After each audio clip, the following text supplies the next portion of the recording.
everyone, how are you today? இன்னைக்கு ரீசெண்டா ஒரு ஃபாரின் ஆத்தர்ஸோட புக் ஒன்று படிச்சுட்டு இருந்தேங்க. அதுல ஒரு content how to motivate people to succeed அப்படின்னு சொல்லிட்டு ரொம்ப சூப்பரான ஒரு டாபிக்ங்க. என்ன அப்படின்னா நம்ம பொதுவாக மோட்டிவேட் பண்றோம் அப்படின்னா எப்படியெல்லாம் பண்ணுவோம்? 2 waysல பண்ணுவோம். ஒருத்தங்கள விமர்சனம் பண்ணி ஒரு வழிக்கு கொண்டு வரலாம், அப்படி இல்லைன்னா அவங்கள மோட்டிவேட் பண்ணி கொஞ்சம் புத்துணர்ச்சியா பேசி ஒரு வழிக்கு கொண்டு வரலாம் இல்லைங்களா? அதுக்கு அவரு புரிய வைக்கிறதுக்காக ஒரு கதை ஒண்ணு சொல்லியிருந்தாரு. என்ன அப்படின்னா ஒரு இளைஞன் ஒரு கடையில வேலை பார்த்துட்டு இருக்காங்க. அப்போ வேலை பார்த்துட்டு இருக்கும்போது அவனுக்கு அந்த வேலையில துளி கூட நாட்டமே இல்லை, ஒரு ரொம்ப இன்ட்ரெஸ்டே இல்லாம தான் பார்த்துட்டு இருக்காங்க.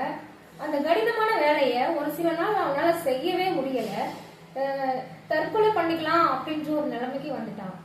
ஸோ ஒரு 15 மைல் தூரம் நடந்து போய் அவங்க அம்மா கிட்ட கேக்குறாங்க, அம்மா இந்த வேலையில இருந்து நான் நின்னுடுறேன், என்னால இதுக்கு மேல போக முடியாது அப்படின்னு சொல்லிட்டு.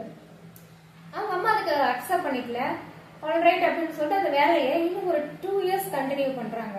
அந்த இளைஞன் அவங்களோட பழைய பள்ளி ஆசிரியருக்கு ஒரு லெட்டர் எழுதுறாங்க. அந்த லெட்டர்ல என்ன எழுதிருக்காங்கன்னா, ஐயா நான் ரொம்ப மன உளைச்சல்ல இருக்கேன், நான் இப்படி ஒரு கடையில வேலை பார்த்துட்டு இருக்கேன், ஸோ இது என்னால ரொம்ப பர்ஃபெக்டா செய்யவும் முடியல, நான் ரொம்ப மன உளைச்சல்ல இருக்கேன், இன்னும் சொல்ல போனா நான் தற்கொலை பண்ணிக்கலாம்னு இருக்கேன் அப்படின்னு சொல்லி எழுதி போடுறாங்க. அதுக்கு அந்த ஆசிரியர் கிட்ட இருந்து ரிட்டர்ன் ஒரு கடிதம் வருது. அதுல என்ன சொல்றாரு அப்படின்னா, உனக்கிட்ட இருக்கிற ஒரு சில திறமைகள் இருக்கு, நீ ரொம்ப சூப்பரா எழுதுவியே, நீ ஒரு நல்ல ரைட்டரா வருவ அப்படின்னு சொல்லிட்டு உன்னை நான் அடிக்கடி பாராட்டியிருக்கேன், உனக்கு ஞாபகம் இருக்கா? நீ அந்த மாதிரி ட்ரை பண்ண அப்படின்னா உன் லைஃப்ல நீ ரொம்ப சக்சீடா வருவ அப்படின்னு சொல்றாங்க. ஆல்ரைட் அப்படின்னு சொல்லிட்டு அந்த பையன் எழுத தொடங்குறான். எழுதுறான், தன்னோட பேனாவை கையில எடுத்து எழுதிக்கிட்டே ஸ்டார்ட் பண்றான். கொஞ்ச நாள்ல என்ன நடக்குதுன்னா, அவன் எழுதின புத்தகம்லாம் ரொம்ப விலை உயர்ந்த புத்தகங்களா மாதிரி $1 மில்லியன் அளவுக்கு சம்பாதிக்கிற அளவுக்கு அவன் ஒரு சக்சஸ்ஃபுல் பீப்புளா வந்துடுறான். அது வேற யாரும் இல்ல, ஃபாரின்ல இருக்கிற ஒரு சக்சஸ்ஃபுல் ரைட்டர். ஸோ இதுல இருந்து நம்ம என்ன புரிஞ்சுக்கிட்டோம் அப்படின்னா, அந்த பையன் அவங்க அம்மா அவனை பத்தி விமர்சனம் பண்ணாங்க, நீ எந்த வேலைக்குமே பிரயோஜனம் இல்லை, இதை கூட ஒழுங்கா செய்ய மாட்டியா அப்படின்னு. அந்த விமர்சனம் மூலமா அவன் ரொம்ப வெக்ஸ் ஆயிட்டான். அவனோட ஸ்கூல் ஆசிரியர் அவனுக்கு சொல்லி கொடுத்து அவனோட டேலண்ட்டை வெளிக்கொண்டு ஒரு சின்ன புகழ்ச்சி தான்.